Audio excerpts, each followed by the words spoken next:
Back in 1985, when I was working for Christie's, a major highlight for me was cataloguing a sale of spectacular prints from the collection of Chatsworth House.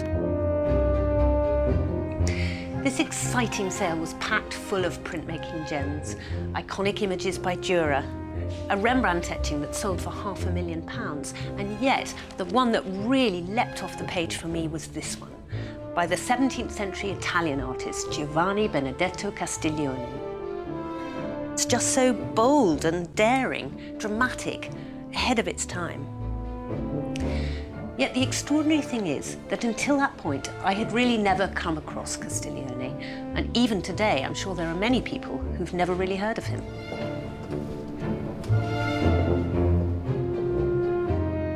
Since then, I've been working with prints and drawings for almost 30 years, but I've always held a secret fascination for Castiglione.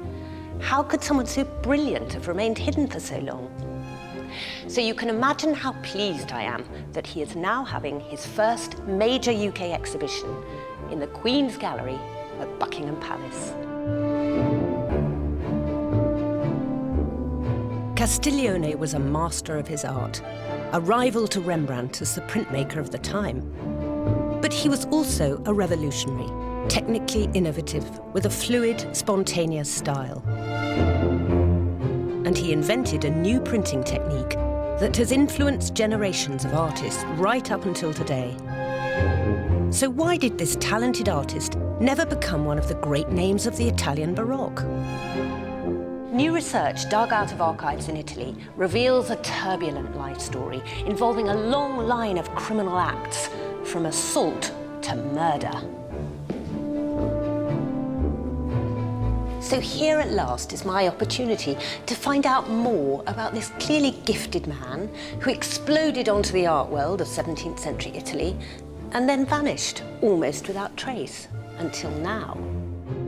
With exclusive access behind the scenes of the exhibition, I'll explore his extraordinary work, new discoveries by conservators, and the printmaking process he invented to understand the question at the heart of Castiglione's enigmatic life story. Is it our fault that he's been such a genius lost to us, or his?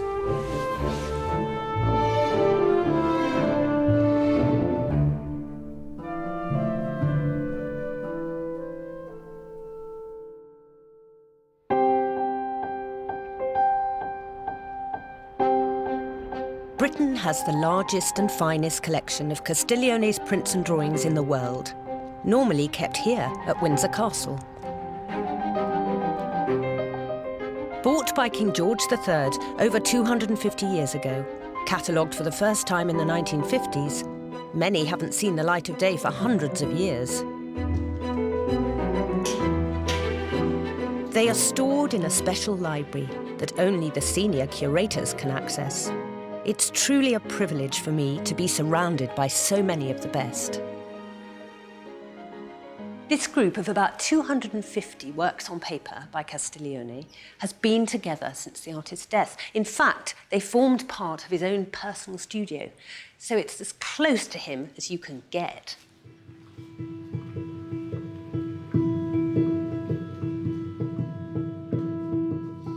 I often find that people dismiss prints and drawings as being somehow less interesting or less important than paintings, or rank them lower in the pantheon of the visual arts.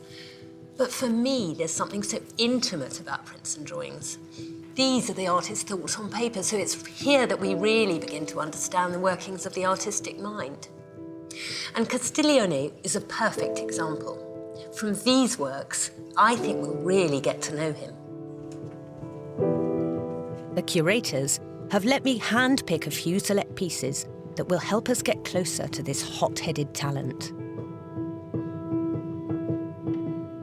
It's so lovely to have an opportunity to look really closely at this one, because it's undoubtedly Castiglione's most audacious etching.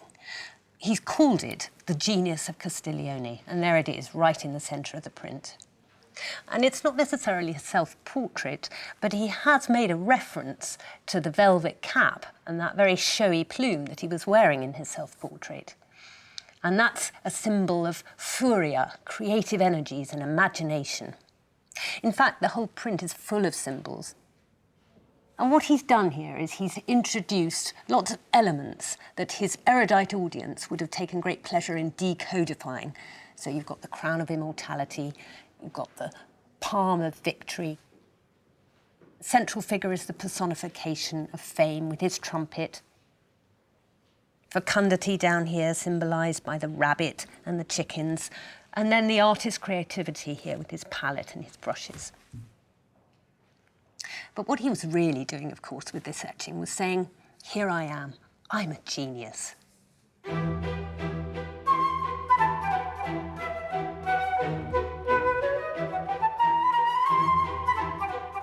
So who was this self-proclaimed genius? And how did he become such a trailblazing artist and printmaker? Let's go back to the Italian city that helped hone his artistic talents, Genoa. When we think of the artistic capitals of Italy, we think of Venice, Florence, Rome. Genoa doesn't usually make it onto that list. Yet 17th century Genoa was a cosmopolitan melting pot of cultures and communities.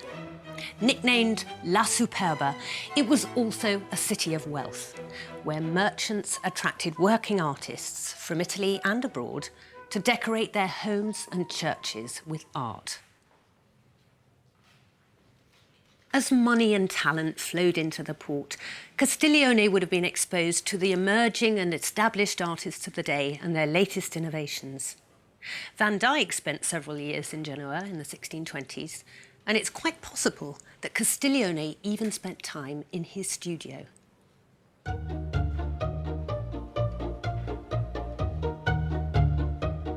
Castiglione began to draw in the typical Genoese way. This was often bucolic scenes with animals, or pastoral and patriarchal journeys.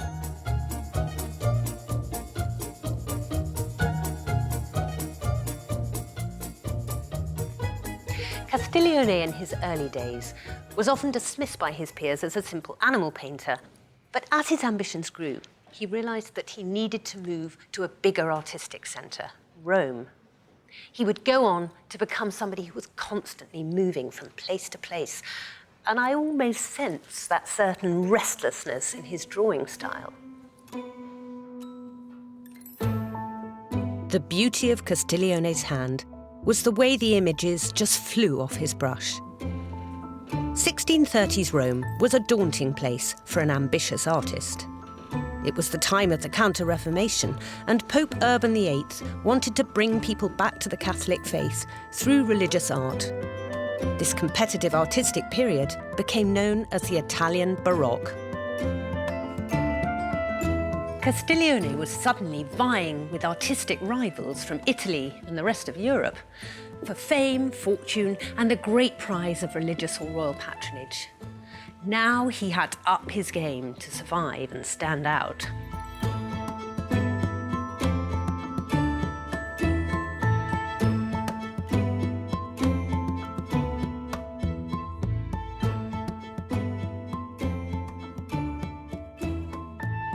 Castiglione was very conscious that he was not as classically schooled as many of his contemporaries, but worked in a very different, less traditional way. He didn't really like life drawing, for example, which was a staple part of much artistic training. He didn't make endless anatomical studies like Leonardo, but tended to draw very freely onto the paper, his limbs suggested with a flourish. And whereas most artists used drawings as preparatory studies for their paintings, Castiglione's were finished works in their own right.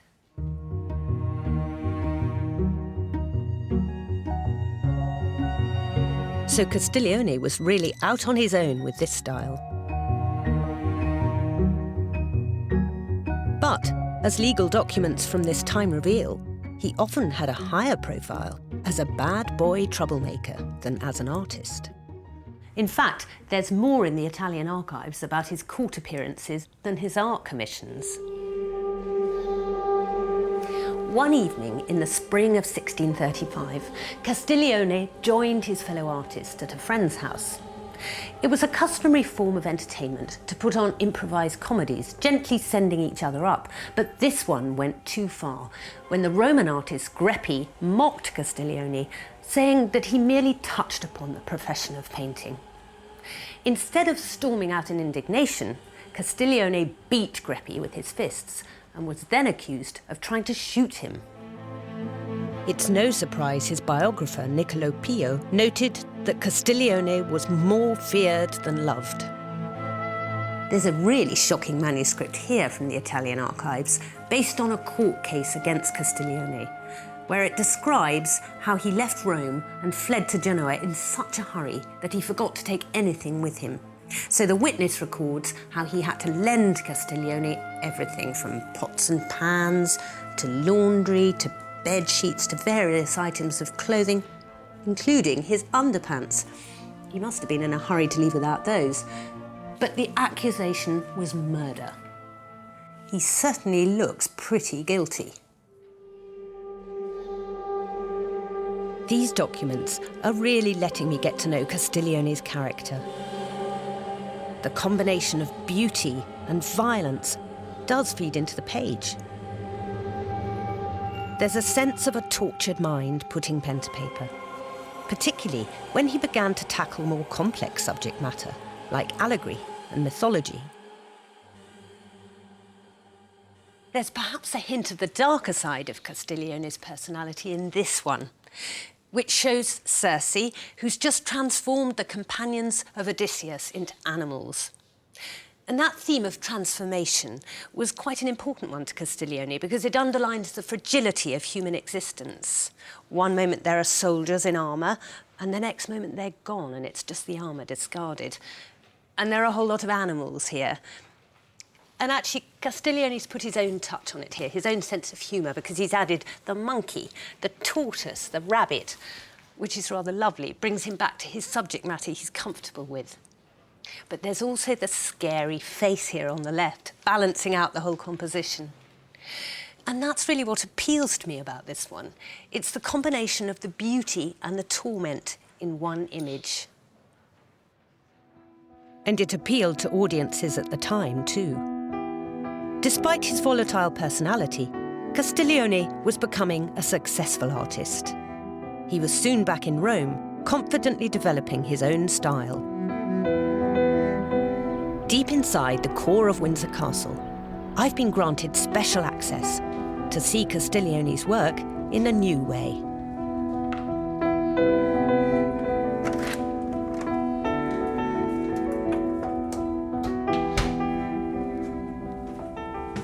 Normally, prints and drawings are kept mounted and protected, but I've come to see some of them in the conservation studio. I still find it really thrilling to get up so close to a beautiful piece of 17th century paper like this. This is Venus and Adonis, and it's a pen and ink drawing with his characteristic dogs in the left here. But what's remarkable to me is the effect he's achieved with just pen and ink, because you can see these crosshatch lines there really suggest the light and shade. But there's something even more special about this sheet. When the conservators were preparing for this exhibition, they discovered on the reverse of the sheet a drawing that hadn't been seen for 250 years. And here it is. It looks like the design for a tomb, perhaps, which does suggest that Castiglione was busy working on many different projects. And it's rather wonderful that we can go on discovering new things about him from these drawings.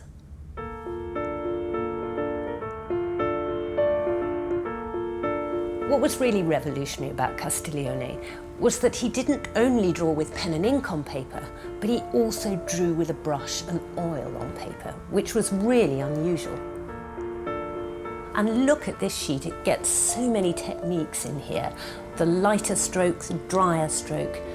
It's really painting and drawing merged into one. And this was a really quick technique that was obviously very suited to a quick mind. There was no other artist exploring oil and paper like he was in the 17th century. At this time, Castiglione could be confident of his talent and ambition. But he still didn't have an official court patron, so he needed to keep selling himself to stand out. Prints were a great advert for an artist's work and status, and one of the most influential print publishers in Rome, de Rossi, was keen to spread Castiglione's work to his circle of erudite print buyers.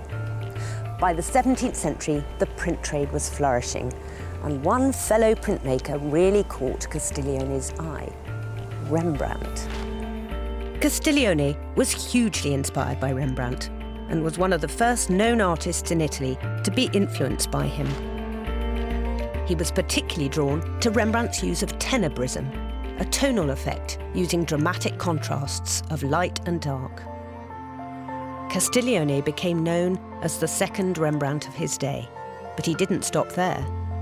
He set himself apart from his rivals, this time with a new invention. Rembrandt was a master of printmaking, but once again, Castiglione worked in a defiantly different way.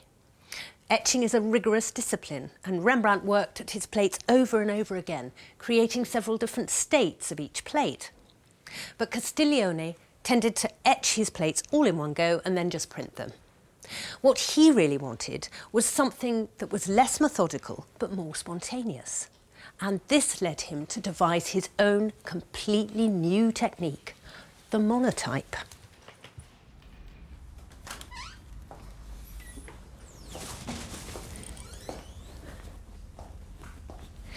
For someone like me who loves prints, it's Castiglione's experimentation and invention of a whole new technique that's so fascinating.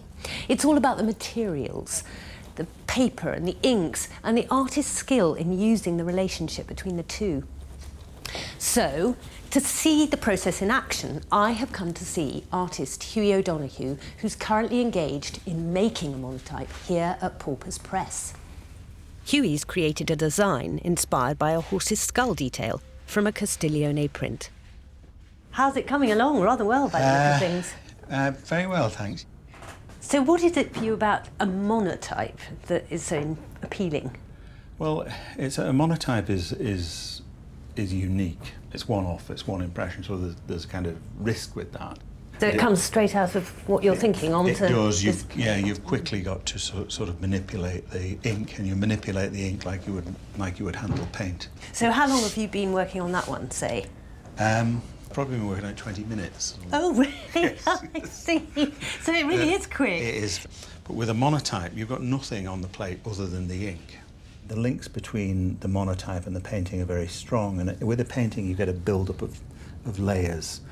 With the monotype, there's all sorts of things that you can do by sort of, pulling the brush across the surface, and the way the brush breaks in parts and you get an uneven line. All of these things provide different textures. They provide textures and interest. I'm not just thinking, well, this is a horse's skull. Well, yeah, it is a horse's skull, but it's also an aluminium plate with ink on it. So I'm looking at the kind of abstract form, shape, and coaxing an image out Absolutely. of it.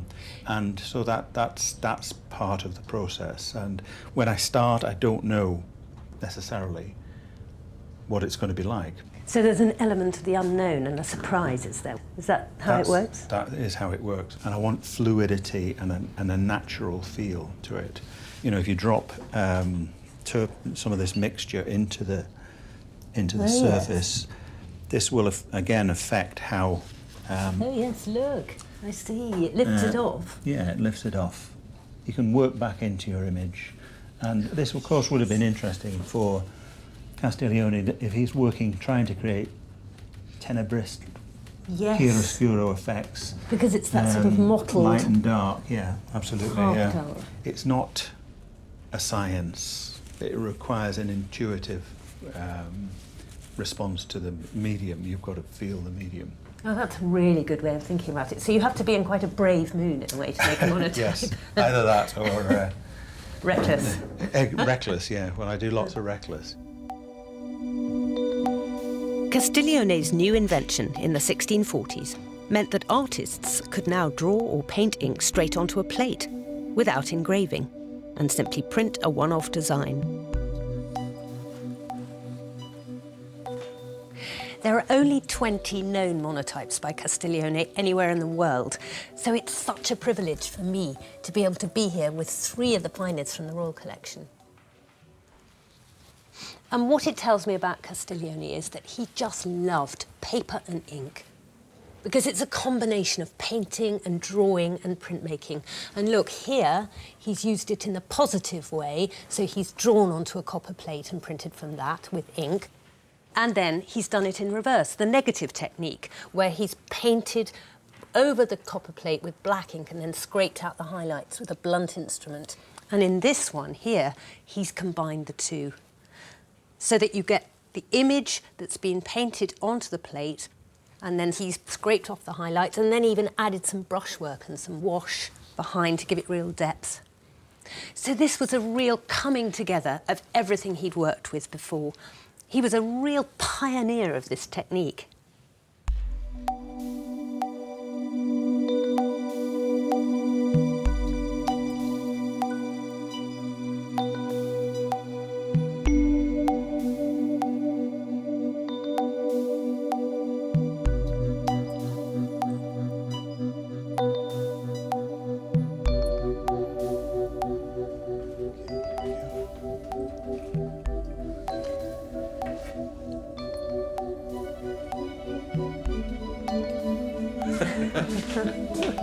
There you go. Cheers. See what you can do with that. So this is a really big moment because we only get one chance at this, don't we? We get one chance, and hopefully we'll get a print out of it that's acceptable. Hope so. No pressure.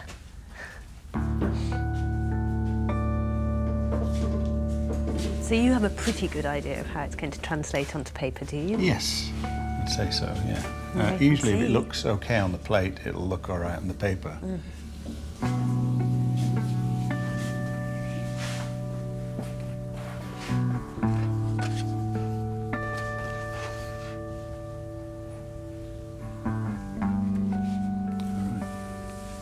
Oh, look at that. That's wonderful. Look at all those different tones. It's quite liquid, yeah. It's quite liquid. Isn't it? This area here, this is absolutely typical monotype feel to not just Castiglione, but many artists who've used monotype. You'd get that sense of the sort of tones being fragmented and the sense of a brush as opposed to a needle or a marker. I mean, it's very fluid and although it's derived from the Castiglione, it's my own. Yes, not his. Quite right. Well, for me, one of the things that struck me about Castiglione was how modern he looked. For me, the word would be timeless. I feel that they have a timeless quality to them. That's partly to do with the fact that they're very rooted in drawing. They're very fresh, and to our modern eye, they appear not distant, not unapproachable. The monotype didn't actually re-emerge until the 19th century, with Degas, who refined the effects of spontaneity and light to express the secretive drama of his intimate scenes.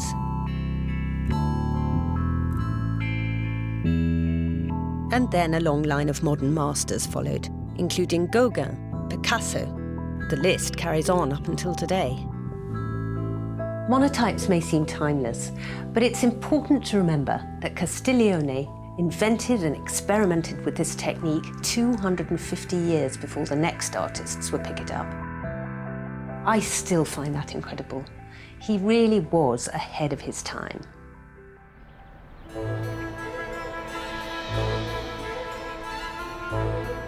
So what went wrong? Why wasn't Castiglione's talent and legacy remembered and recognised? The new recasting of Castiglione's character often comes from legal battles and witness statements. He's constantly in and out of court, moving around Italy, or on the run. By the end of Castiglione's life, even his own lawyer had turned on him, bringing 78 counts against him. Various misdemeanours he's been accused of, including throwing his sister off a roof. And each time he asks, is this a man that can be trusted? Si possa chiamare uomo da bene.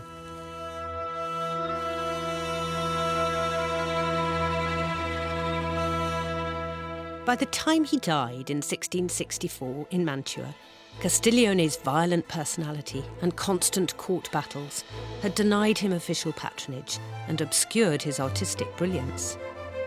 It would be a long journey for his works to get to where they are today. As an art historian, I'm always really interested in how things literally got to where they are now. So this group of Castiglione's work probably ended up in the collection of the Dukes of Mantua. From here, they were bought by the great Italian connoisseur collector Sagredo, and then, in turn, by the great British collector Joseph Smith, who was consul in Venice in the mid-18th century and also happened to be Canaletto's art agent. In 1762, King George III bought Joseph Smith's huge personal art collection to decorate his new home, Buckingham House. The Castiglione prints were buried in albums and catalogued as being of no value. But finally, his works were dug out and catalogued by a fellow rogue, the Soviet spy Anthony Blunt, who was surveyor of the King's pictures from the 1940s. And now that his story has been uncovered, perhaps the reputation of this lost genius will be restored. So here I am back in the exhibition, and it's wonderful to see the best collection of Castiglione's works on paper anywhere in the world, hung all together in the Queen's Gallery at Buckingham Palace. He's finally getting the recognition he deserves as a master of the Italian Baroque and as the inventor of the monotype.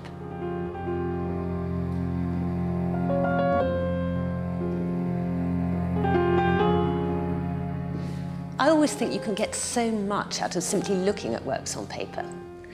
And with all we now know about Castiglione's fiery character, it's all the more gratifying to see them hanging here in these elegant galleries. His talent, his trailblazing techniques, his tormented temperament, all rolled into one. I don't think that this genius will be lost for much longer.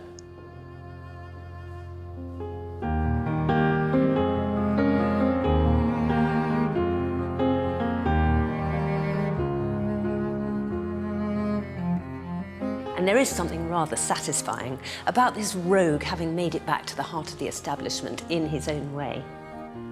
He certainly thought he was a genius, and I think I'd agree with him. A devilish and unconventional one, maybe, but that just makes me love him all the more.